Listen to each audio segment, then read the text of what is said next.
여러분들의 취업, 진로, 인생 고민을 한 방에 팍 날려드릴 커리어 코치 정철사입니다. 모두 반갑습니다. 여러분 취업 고민, 진로 고민, 친구 고민, 코로나 고민 많으시죠? 모든 인생의 고민을 한 방에 팍 날리면 얼마나 좋겠습니까? And the slider hit in the air to deep left field, back toward the gap at the wall. It's out of here! Pete Alonso ties the game! 특히 남자들이 뻥앵구라가 좀 심합니다. 그래서 어렸을 때도 저도 항상 그랬던 것 같아요. 어머니한테요. 엄마 기다려봐. 내가 한 방에 다 해결해 줄게. 기다려. 이렇게 이야기하고요. 결혼해서도 안 해보고 기다려봐. 네. 끝내준다니까 이번에 한 방에 하는데요. 여러분 절대 인생의 한 방을 노리시면 안 됩니다. 인생에서 한 방에 성공을 하면요. 한순간의 성공이 굉장히 좋을 것 같지만 오히려 인생의 몰락을 부르는 경우가 굉장히 많다라는 것을 나이가 들면서 알게 되었어요. 어렸을 때는 정말 한순간에 뭔가가 바뀌길 원했는데요. 인생은 그렇지 않아요. 한순간에 바뀐 경우가 제가 대학생 상담했던 학생 중에 하나가요. 자기의 친구가 로또 2등을 맞았대요. 그래서 6천만 원 맞았대요. 그래서 같이 밥 한 끼 먹자 이렇게 해서 실컷 밥이나 소고기나 먹어야겠다 이렇게 생각했더니 자리에 안 나왔답니다. 그래서 도대체 이 인간이 연락도 안 되고 연락도 안 받고 1년 동안 연락이 안 되는 겁니다. 너무 화가 나서 아니 로또 2등이나 하고도 밥 한 끼 안 사주고 이 자식이 잠수 타고 어떻게 된 건지 소식도 이제 모르게 된 거예요. 근데 1년이 흘러서 다시 찾아왔어요. 다시 찾아왔는데 정말 그 모습이 추리하다라고 해야 되나? 제가 경상도 사람인지라 아주 남루한 모습으로 나타난 거예요. 떡진 머리에 슬리퍼에 추리닝 입고 아주 뭐 거지 같은 모습으로 나타나가지고 욕을 하려고 했는데 욕을 못 하겠는 거예요. 너무 불쌍해 보여서. 그래서 밥을 사줬대요. 도리어 밥을 사주면서 이게 무슨 일이냐 했더니 내가 번호를 한 번만 제대로 탁 그냥 그걸 썼으면 1등을 했을 건데 2등을 했다는 거예요. 그래서 휴학을 하고요. 1년 동안 PC방에서 게임을 하면서 3천만 원은 그 PC방에서 식사하면서 먹고 게임하는데 모두 다 쓰고요. 이 3천만 원은 로또 하는데 다 썼다라는 거예요. 10원도 없다라는 거예요. 이렇게 한 방을 바라다 보면 실제로 그 친구가 1등을 했다라고 하면 오히려 어쩌면 더 큰 실패를 했을 가능성도 있지 않을까 이런 생각이 듭니다. 그래서 인생의 한 방이라는 것은 대단히 위험합니다. 특히 어렸을 때는 인생의 10대, 20대는 미안하지만요. 부모님의 재력이나 어떤 여러분의 타고난 재능이나 지능이나 이런 것들이 영향력을 미치게 됩니다. 그래서 어렸을 땐 그게 너무너무 싫었어요. 왜냐하면 친구는 잘 살고 공부도 잘하고 나는 공부도 못하고 못 살고 가난하고 버려진 버스에서 살고 그랬던 거죠.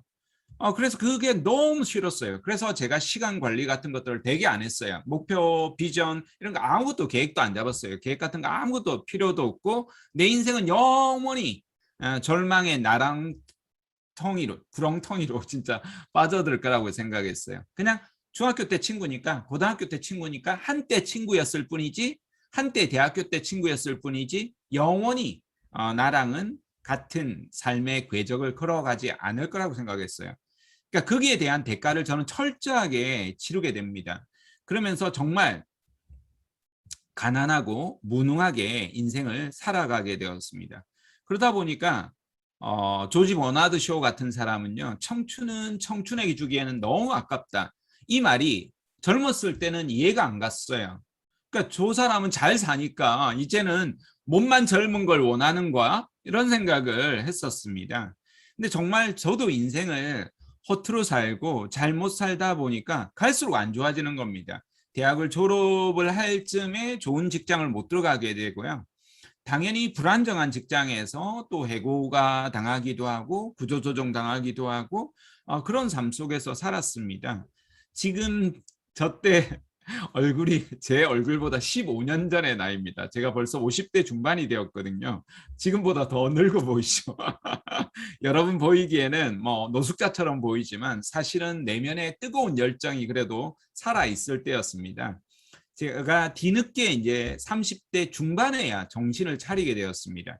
인생을 한 방울 놓을 것이 아니라 정말 꾸준하게 내가 시스템을 만들어야 되겠다 이런 생각을 하게 되었고요.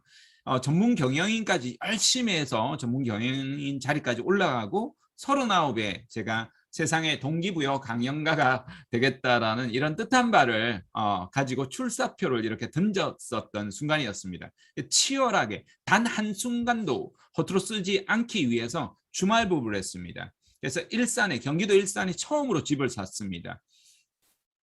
저는 한 번도 저희 집이 집을 가져본 적이 없습니다. 중학교 3학년 때까지는 무허가 주택에서 버려진 컨테이너 같은 거 있잖아요. 옛날에는 컨테이너가 없었기 때문에 버려진 버스, 손잡이하고 의자 싹 다 드러낸 그런 곳에서 살았습니다.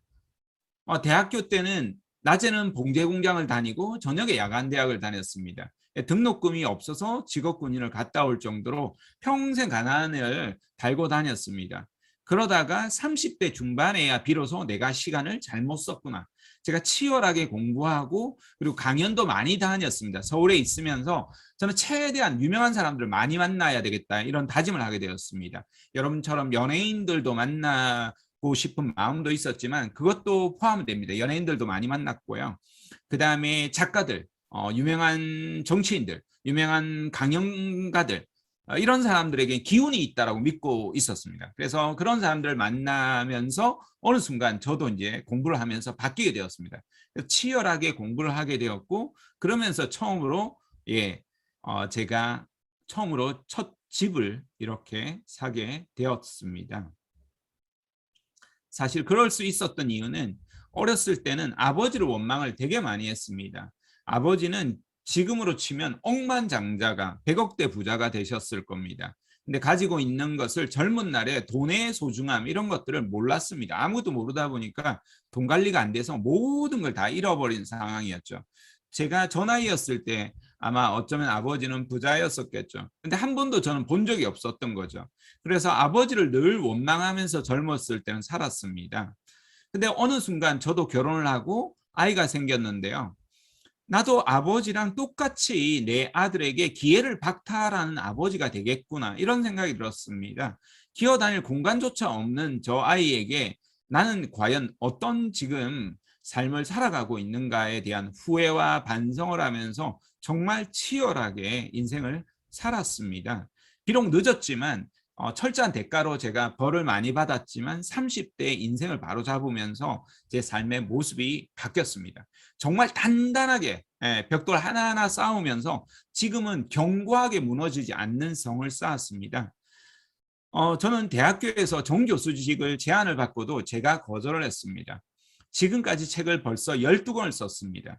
제가 MBC, KBS 이런 데 다큐멘터리의 주인공으로 KBS 역사저널에도 나오고 제가 이런 발음과 이런 목소리로도 방송을 10여 년 정도 했었고요. 그중에 한 2년 정도는 KBS하고 직업방송하고 이런 것들을 매주 고정 출연을 하게 되었습니다. 제 삶은 놀라울 정도로 변했습니다. 나이 30이 될 때까지 저는 전공이 영어였는데도 불구하고 한 번도 해외를 나가보지 못했습니다. 근데 벌써 20여 개국 정도 다녀왔고요. 지금은 이제 고향 부산으로 내려와 있습니다. 여러분한테 감히 이제 자랑하는 것 같아서 너무 송구하지만 조금만 말씀을 드리면요. 제가 지금 이사를 와 있습니다. 이사 온 지가 한 열흘 정도가 채 안 되는데요. 여기가 광안리 바다 앞에 있습니다. 저희가 대저택인데요. 1, 2층이 있고 잔디가 있고 바다까지 걸어서 10분 이내로 갈 수 있는 공간에 있습니다. 과거에는 꿈도 꿀 수 없었던 것들을 이루게 되었습니다. 그것이 제가 30대 비로소 깨달았던 깨달음 때문에 그랬었고요. 여러분은 조금 더 깨닫고 해야 되지 않을까 이런 생각이 들었습니다. 조지 버나드 쇼가 청춘은 청춘에게 주기 너무 아깝다 이런 말을 했다라고 했잖아요. 저는 그 말이 이제야 이해가 되는 겁니다. 어렸을 때는 어차피 내 인생은 불행하고 가난하고 재능도 없고 의지력도 없고 아무것도 안 되니까 나는 내 인생의 시나리오는 영원히 불행할 거야. 이렇게 시나리오를 쓰니까 그게 대해서 운명의 여신이 저에게 혹독한 벌을 주는 거죠. 너 그것보다 훨씬 더 나락으로 떨어뜨려 줄게. 이러면서 계속해서 몰락을 했던 거죠. 여러분이 결단을 내리시고 과감하게 과거와 결별하고 시간을 여러분이 정말 제대로 써야 한다라는 겁니다. 그런 측면에서 감히 부끄럽지만 제 고백과 더불어서 제 자랑을 했으니까요. 너그럽게 양해 부탁드리겠습니다.